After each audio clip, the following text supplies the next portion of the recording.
ദൈവപുത്രനായ യേശു മനുഷ്യപുത്രനായി ഭൂമിയിൽ ജനിച്ച ദിനം. ക്രിസ്തുമസ് ആഘോഷിക്കുവാനായി ഇവിടെ കൂടിയിരിക്കുന്ന നമുക്കേവർക്കും ഈശോയുടെ ആ ജനനം നടന്ന വഴിയിലൂടെ ഒന്ന് നടക്കാം.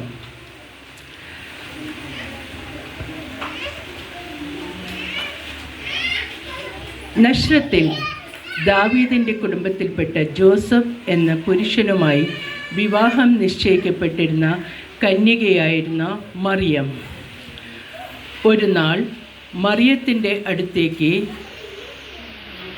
ഗബ്രിയേൽ എന്ന ദൈവദൂതൻ അയക്കപ്പെട്ടു.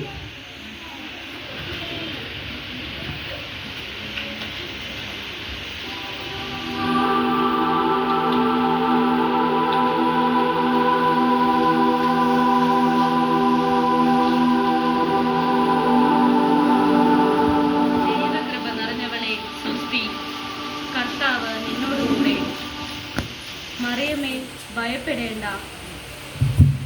ഞാൻ ദൈവസന്നിധിയിൽ നിൽക്കുന്ന ഗബ്രിയേലാകുന്നു. നീ ഗർഭം ധരിച്ച് ഒരു പുത്രനെ പ്രസവിക്കും. നീ അവന് യേശുവെന്ന് പേരിടണം. അവൻ വലിയവനാകും. അവൻ അത്യുന്നതൻ്റെ പുത്രൻ എന്ന് വിളിക്കപ്പെടും. ഞാൻ പുരുഷനെ അറിയായികയാൽ ഇതെങ്ങനെ സംഭവിക്കും?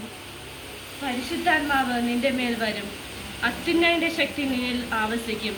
നിന്നിൽ നിന്ന് ജനിച്ചിരിക്കുന്ന പുത്രന് ദൈവപുത്രൻ എന്ന് വിളിക്കപ്പെടും. നിന്റെ ചാർച്ചക്കാരിയായ എലിസബത്ത് വാർദ്ധക്യത്തിൽ ഗർഭം ധരിച്ചിരിക്കുന്നു. അവൾക്കിത് 6-ാം മാസമാണ്. ദൈവത്തിന് അസാധ്യമായി ഒന്നുമില്ലല്ലോ. ഇതാ കർത്താവിൻ്റെ ദാസി, നിന്റെ വചനം എന്നിൽ നിറവേറട്ടെ.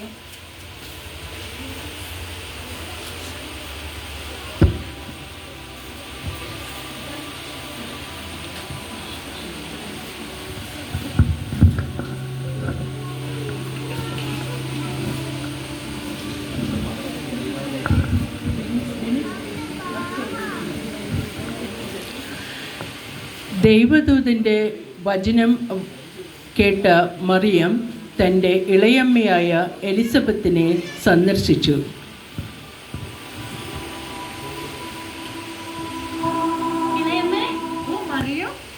മറിയം, നീ സ്ത്രീകളിൽ അനുഗ്രഹീതയാണ്. നിന്റെ ഉദരഫലവും അനുഗ്രഹീതം. എന്റെ കർത്താവിന്റെ അമ്മ, എന്റെ അടുക്കൽ വരാനുള്ള ഭാഗ്യം എനിക്ക് എവിടെ നിന്ന്? മറിയം, നോക്കൂ, നിന്റെ അഭിവാദനസ്ഥലം കേട്ടപ്പോൾ എൻ്റെ ഉദരത്തിൽ ശിശു സന്തോഷത്താൽ കുതിച്ചു ചാടി. എൻ്റെ ആത്മാവ് കർത്താവിനെ മഹത്വപ്പെടുത്തുന്നു. എൻ്റെ ചിത്തം എൻ്റെ രക്ഷകനായ ദൈവത്തിൽ ആനന്ദിക്കും. അവിടുന്ന് തൻ്റെ ദാസിയുടെ താഴ്മയെ കടാക്ഷിച്ചു. ഇതാ, ഇപ്പോൾ മുതൽ സകല ജനങ്ങളും എന്നെ ഭാഗ്യവതി എന്ന് പ്രകീർത്തിക്കും. ശക്തനായവൻ എനിക്ക് വലിയ കാര്യങ്ങൾ ചെയ്തിരിക്കുന്നു. അവിടുത്തെ നാമം പരിശുദ്ധമാണ്.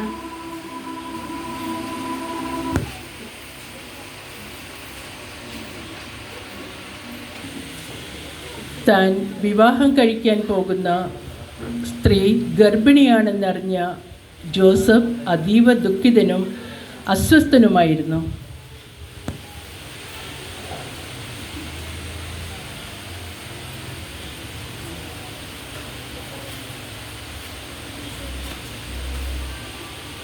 ഞാൻ എന്തു ചെയ്യും?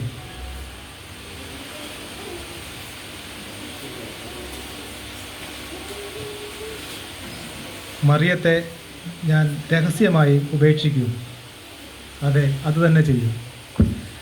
തൻ്റെ തീരുമാനത്തിൽ ഉറച്ച് സ്വസ്ഥമായ മനസ്സോടെ ജോസഫ് ഉറക്കത്തിലാണ്ടു.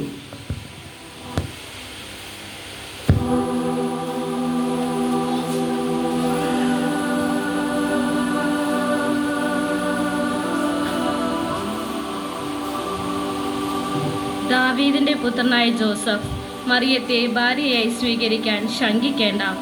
അവൾ പരിശുദ്ധാത്മാവിലാണ് ഗർഭം ധരിച്ചിരിക്കുന്നത്. നീ അവന് യേശു എന്ന് പേരിടണം.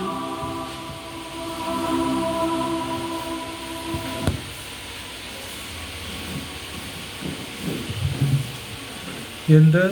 ഇത് സ്വപ്നമായിരുന്നോ? അല്ല, ദൈവദൂതൻ എനിക്ക് പ്രത്യക്ഷപ്പെട്ടത് തന്നെയല്ലേ? ദൈവദൂതൻ പറഞ്ഞതുപോലെ തന്നെ ഞാൻ അവളെ ഭാര്യയായി സ്വീകരിക്കാം.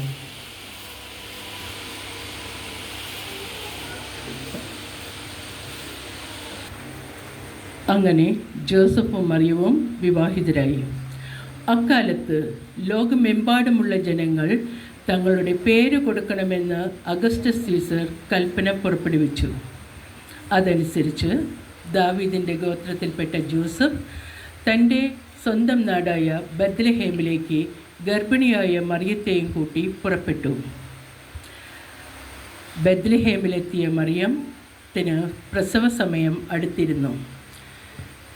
പല സത്രങ്ങൾ കയറിയിറങ്ങി ഒരുപാട് സ്ഥലത്ത് ചോദിച്ചെങ്കിലും അവർക്ക് തങ്ങാൻ ഒരിടം എവിടെയും ലഭിച്ചില്ല.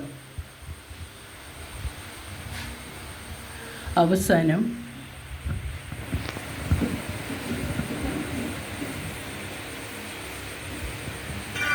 യഹൂദിയായിലെ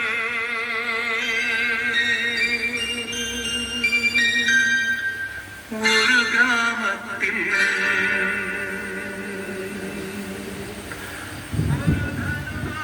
സത്തിൻ